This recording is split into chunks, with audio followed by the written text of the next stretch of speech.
Halo semuanya, perkenalkan nama saya Keisha Regina Yuliana Memau dengan NIM 23310085. Saya Putri Monika Bole dengan NIM 233100135. Saya Graciela Retsa Elizabeth Oja dengan NIM 233100080. Saya Luciana Amelia Neolaka dengan NIM 233100073. Saya Fadli Yuverson Gion Baitanu dengan NIM 233100155. Saya Maximus Tejahanin dengan NIM 2331161. Saya Gian Tule dengan NIM 233100063. Kami dari Universitas Kristen Arta Wacana, Fakultas Hukum Prodi Ilmu Hukum semester 6 kelas B. Di sini kami akan menjelaskan tentang pengaruh tingkat ketimpangan pendapatan terhadap kriminalitas di Indonesia, yaitu studi kasus pada 34 provinsi Indonesia tahun 2023. Yang pertama, latar belakang. Penelitian ini dilatar belakangi oleh masih tingginya ketimpangan pendapatan di Indonesia. Meskipun ekonomi terus bertumbuh, hasil pembangunan belum dirasakan secara merata oleh seluruh masyarakat. Ketimpangan tersebut diduga menjadi salah satu penyebab meningkatnya angka kriminalitas karena masyarakat yang mengalami kesenjangan ekonomi cenderung menghadap tekanan sosial dan ekonomi yang lebih besar. Penelitian ini bertujuan mengetahui apakah terdapat pengaruh yang signifikan antara ketimpangan pendapatan dan tingkat kriminalitas di Indonesia. Yang kedua, identifikasi masalah. Yang pertama, presidensi ketimpangan ekonomi pasca pandemi. Yang kedua, munculnya gejala deprivasi relatif di masyarakat. Yang ketiga, rendahnya biaya peluang atau opportunity cost untuk berbuat kejahatan. Yang keempat, heterogenitas dan ketimpangan antar provinsi yang tinggi. Yang kelima, fluktuasi angka kriminalitas tahun 2023. Dan yang keenam, adanya kesenjangan hasil penelitian atau research gap. Yang ketiga, pembatasan masalah. Penelitian hanya membahas dua variabel, yaitu variabel bebas X, tingkat ketimpangan pendapatan yang diukur dengan rasio Gini. Yang kedua, variabel terikat, yaitu Y, tingkat kriminalitas per 100 penduduk. Objek penelitian mencakup seluruh 34 provinsi di Indonesia dengan data tahun 2023. Yang keempat, rumusan masalah. Rumusan masalah penelitian adalah apakah tingkat ketimpangan pendapatan berpengaruh signifikan terhadap tingkat kriminalitas di 34 provinsi Indonesia tahun 2023. Yang kelima, tujuan penelitian. Penelitian bertujuan mengetahui dan membuktikan secara empiris apakah ketimpangan pendapatan memiliki pengaruh terhadap tingkat kriminalitas serta seberapa besar pengaruh tersebut pada 34 provinsi di Indonesia tahun 2023. Yang keenam, deskripsi teoritik. Ketimpangan pendapatan merupakan kondisi distribusi pendapatan yang tidak merata di dalam masyarakat. Penelitian menjelaskan bahwa ketimpangan berbeda dengan kemiskinan. Kemiskinan menunjukkan ketidakmampuan memenuhi kebutuhan dasar, sedangkan ketimpangan menunjukkan adanya perbedaan tingkat pendapatan antara kelompok kaya dan miskin. Semakin tinggi ketimpangan, semakin besar potensi munculnya masalah sosial termasuk kriminalitas.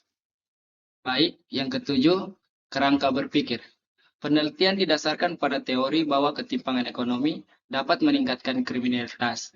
Ketika masyarakat merasa adanya kesenjangan ekonomi yang besar, sebagian individu terdorong melakukan tindakan kriminal untuk memenuhi kebutuhan hidup. Oleh karena itu, pemerataan pendapatan diharapkan mampu membantu menciptakan keamanan dan ketertiban masyarakat. Yang ke-8, hipotesis penelitian. Penelitian menggunakan dua hipotesis. Yang pertama, H1, hipotesis alternatif. Ketimpangan pendapatan berpengaruh positif dan signifikan terhadap tingkat kriminalitas. Yang kedua, H0, atau hipotesis 0. Ketimpangan pendapatan tidak berpengaruh signifikan terhadap tingkat kriminalitas. Yang kesembilan, jenis penelitian. Penelitian menggunakan pendekatan kuantitatif. dengan jenis penelitian eksplorasi, yaitu penelitian yang bertujuan menjelaskan hubungan sebab akibat antara variabel melalui analisis statistik.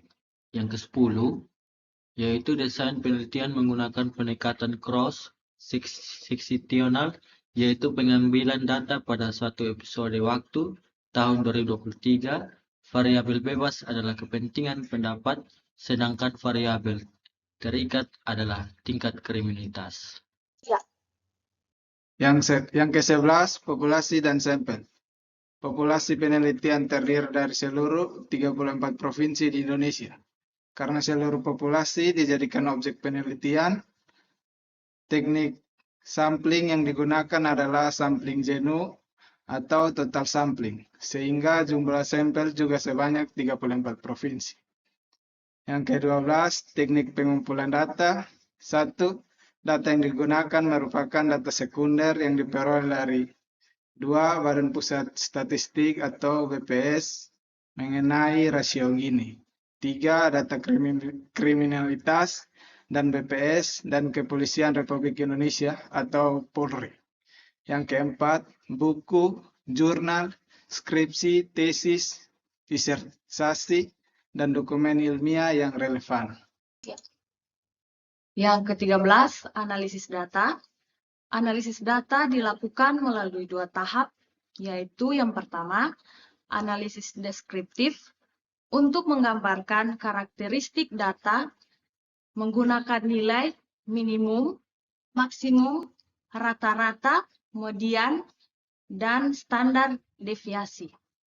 Yang kedua, analisis regresi linear sederhana untuk menguji pengaruh ketimpangan pendapatan terhadap kriminalitas menggunakan persamaan Y sama dengan alfa tambah beta X tambah epsilon. Penelitian juga melakukan uji T dan menghitung koefisiensi determinasi untuk mengetahui signifikasi serta besarnya pengaruh variabel bebas terhadap variabel terikat. Yang ke-14, hasil penelitian. Hasil penelitian menunjukkan bahwa yang pertama, rata-rata tingkat kriminalitas pada 34 provinsi adalah 9,2282, sedangkan rata-rata rasio Gini sebesar 0,34432.